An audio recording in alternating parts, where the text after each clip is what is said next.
IT বাড়ির পক্ষ থেকে আমি মোহাম্মদ আব্দুল কাদের আপনাদের সবাইকে এসইও বাংলা ভিডিও টিউটোরিয়ালের আজকের পর্বে স্বাগত জানাচ্ছি। গত পর্বে আমরা কিছু বেসিক জিনিস দেখলাম যে ওয়ার্ডপ্রেসে আপনি কিভাবে আপনার ব্লগটিকে বা ওয়ার্ডপ্রেস সাইটটিকে আপনি কিভাবে মডিফাই করতে পারেন বা কন্টেন্ট কিভাবে এডিট করতে পারেন। তো আজকের পর্বে আমরা সেই একই জিনিস দেখব, তবে সেটা হচ্ছে ব্লগারের জন্য। অনেকে আছে শুরুর দিকে ব্লগার দিয়ে ফ্রি ব্লগ খুলবেন প্র্যাকটিস করার জন্য বা নিজের একটি ওয়েবসাইট বা ব্লগ করার জন্য। তো যারা ব্লগার থেকে ব্লগ খুলবেন তারা কিভাবে কন্টেন্টগুলোকে আপনাদের সুবিধা মতো মডিফাই করবেন, তো সেই বিষয়টি আমরা আজকের পর্বে দেখব। যথারীতি আমরা আমাদের সেই যে ব্লগটি আমরা করেছি আপনাদের দেখানোর জন্য সেই ব্লগে লগ ইন করেছি blogger.com থেকে।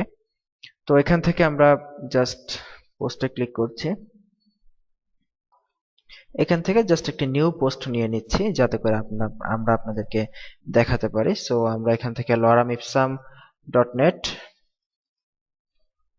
এখানে চলে যাচ্ছি।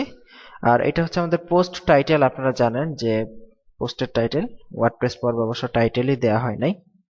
তো টাইটেল তো আর এডিট করার কিছু নাই, সো টাইটেলটা তো টাইটেলের মতোই। আমরা এখানে জাস্ট কিছু টেক্সট দিয়ে দিচ্ছি।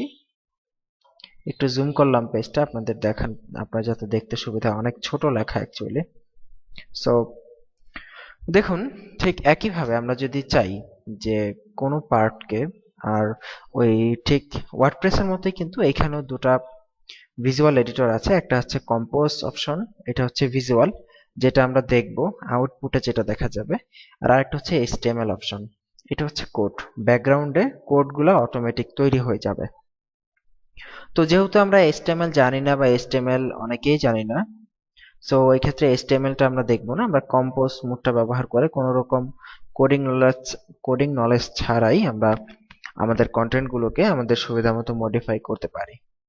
ধরুন আমাদের এই সাইটটার একটা হেডিং দিতে হবে, হেডিং।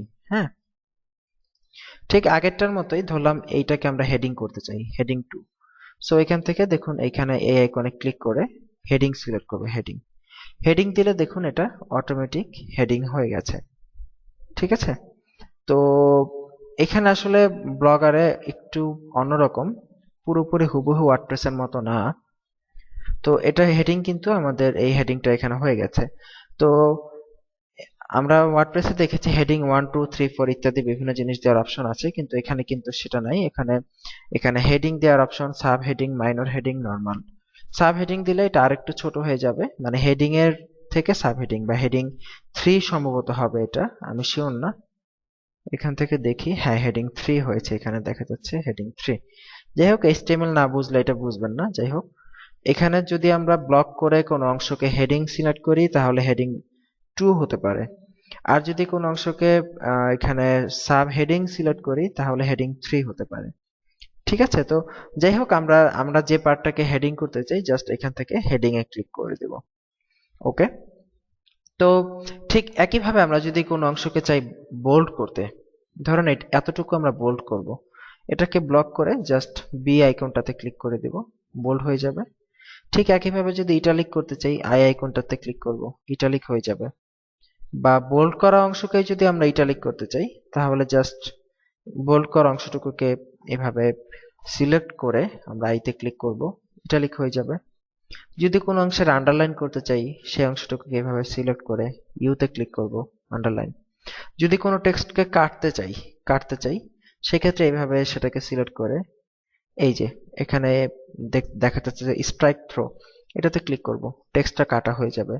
যদি কোনো অংশকে কালার চেঞ্জ করতে চাই, লাল করতে চাই, সেক্ষেত্রে এইভাবে ব্লক করে এই যে এখান থেকে আমরা টেক্সট কালার লাল, নীল যেটাই হোক না কেন আমরা আমাদের সুবিধা মতো একটা সিলেক্ট করে দিতে পারি, দেখুন সেটা লাল হয়ে যাবে। যদি চাই কোনো অংশকে মার্কিং করতে, মার্কিং ব্যাকগ্রাউন্ড কালার হবে, সেক্ষেত্রে এই আইকনে ক্লিক করে যদি আমরা হলুদ দেই, দেখবো মার্কারের মতো এই পার্টটা এখানে মার্কিং হয়ে গেছে। ঠিক একই রকম, অনেকটা একই রকম। যদি আবার এখানে ইমেজ আনতে চাই, এখানে ইমেজ আইকনে ক্লিক করে আমরা আমাদের ব্লগের জন্য ইমেজ নিয়ে আসতে পারবো, তারপর এখানে আপলোড করতে পারবো। আপনারা সবাই আগে দেখেছেন যে ইমেজ অল্টার ট্যাগ, এটা নিয়ে খুব বিস্তারিত দেখানো হয়েছে কিভাবে ইমেজ আপলোড করবেন, অল্টার দিবেন। সো আমি আর এখানে রিপিট করলাম না এটা, যদিও আমরা ওয়ার্ডপ্রেসে আরো একবার দেখিয়েছি, এখানে আর রিপিট করলাম না। ঠিক আছে। তারপর একইভাবে যদি আমরা কোনো অংশকে অ্যাঙ্কর করতে চাই বা লিঙ্কিং করতে চাই, সেই ক্ষেত্রে আমরা যে অংশটাকে লিঙ্কিং করতে চাই, যেমন এতটুকুকে যদি আমরা চাই লিঙ্কিং হবে, এতটুকুকে ধরে এই যে লিঙ্কে ক্লিক করব। লিঙ্কে ক্লিক করে ধরেন আমরা গুগলকে দিতে চাই, গুগলের সাথে লিঙ্কিং google.com। আর এই যে সেই একই অপশন যে open this link in a new window, যদি ক্লিক করি একটা নতুন উইন্ডোতে আমাদের লিঙ্কটা ওপেন হবে। আর এইখানে আসলে দেখুন একটি অপশন আছে add relationship no follow attribute. এইটা কি আমি এখন বলতে চাচ্ছি না, এটা যখন আমরা অফ পেজ অপটিমাইজেশন শিখবো তখন আমরা ডু ফলো, নো ফলো এই জিনিসগুলো কি আমরা শিখবো, তখন আপনারা এটা জানতে পারবেন। সো এটা আমি এখন স্কিপ করে গেলাম। ওকে, তো এখন যদি কেউ এই লিঙ্কটাতে ক্লিক করে, মানে এই লেখাটায় ক্লিক করে গুগলে যাবে, আমরা ওকেতে ক্লিক করি। দেখুন এই অংশটুকু কিন্তু নীল রঙের একটা লিঙ্ক হয়ে গেছে। এইভাবে কিন্তু দেখেন মোটেও কিন্তু কঠিন না, ঠিক আছে। তবে আরেকটা জিনিস আপনারা খেয়াল করুন, এটা যদি আমরা পাবলিশ করি, পাবলিশ করে জাস্ট এখান থেকে ভিউ ব্লগে ক্লিক করছি, দেখুন পুরো পোস্টটা কিন্তু এখানে দেখাচ্ছে আমাদের, ফুল পোস্টটা আমরা যতটুকু পোস্ট করেছি ফুল। কিন্তু অনেক সময় দেখা গেছে আমরা ব্লগে এমন চাই যে অল্প একটু দেখাবে, এতটুকু দেখাবে, তারপর লেখা আসবে রিড মোর, ঠিক আছে, বা আর দেখাবে না, এতটুকু দেখানোর পর যদি আমরা ফুল পোস্টটা পড়তে চাই তাহলে এই টাইটেলে ক্লিক করার পর ফুল পোস্টটা ওপেন হবে। এটা যদি ব্লগারে করতে চান তাহলে আপনি যে পোস্টে করতে চান সেই পোস্টের যেখানে আপনি চান যে একটি ব্রেক হবে বা যেখানে আপনি রিড মোর অপশনটা চান সেইখানে মাউসের কার্সার রাখবেন। যেমন আমরা যদি চাই এইখানটাতে রিড মোর অপশনটা হবে, আমরা এইখানে মাউসের কার্সার রেখে এন্টার দিয়ে একটু আলাদা করে দিলাম। আলাদা করে এইখানে মাউসের কার্সার থাকা অবস্থায় আমরা এই আইকনটিতে ক্লিক করব। এটাতে ক্লিক করি, দেখুন এখানে একটি সেপারেটর দাগ চলে এসেছে। এখন যদি এটাকে আপডেট করি, আপডেট হয়ে গেছে। এখন যদি রিফ্রেশ করি দেখবে এই ফুল পোস্টটা আর শো করবে না, দেখুন এতটুকু শো করতেছে, তারপরে কিন্তু একটি রিড মোর অপশন চলে এসেছে। এটা কিন্তু অনেক ইম্পর্টেন্ট। অনেকে আছে দেখা গেছে এই সিম্পল ব্যাপারটা নিয়ে অনেক সময় পার করে দিচ্ছেন কিন্তু হচ্ছে না কোনোভাবেই হচ্ছে না। আসলে এটা কিন্তু ভেরি সিম্পল, ঠিক আছে। এখন যদি কেউ ওই ফুল পোস্টটা পড়তে চায় জাস্ট রিড মোরে ক্লিক করবে, দেখুন ফুল পোস্টটা এখানে ওপেন হয়েছে, ঠিক আছে। সো ভেরি ইজি কিন্তু ব্যাপারগুলো মোটেও কিন্তু জটিল না, বা আমরা যেরকম ভাবি জেনারেলি এই ধরনের কিন্তু আসলে মোটেও কিন্তু এটা মানে জটিল কোনো বিষয় না অ্যাকচুয়ালি, ঠিক আছে। আশা করি বুঝতে পেরেছেন যে কিভাবে এই সিম্পল ব্যাপারগুলো আপনারা ব্লগ স্পটে মডিফাই করতে পারেন, ঠিক আছে। তো এখানে আরো অনেক অপশন আছে, ওই যে এখানে ব্লক কোড আছে, ওই ওয়ার্ডপ্রেসে আমরা যেরকম দেখেছিলাম কোনো পার্টকে যদি এভাবে আমরা কোড করতে চাই সেখানে এইভাবে এটাকে আলাদা করে দিয়ে আমরা এখানে ব্লক কোড ইউজ করতে পারবো। সেটাকে ব্লক করে এই আইকনে ক্লিক করলে সেটাই যে ব্লক কোড একটু আলাদা হয়ে গেছে।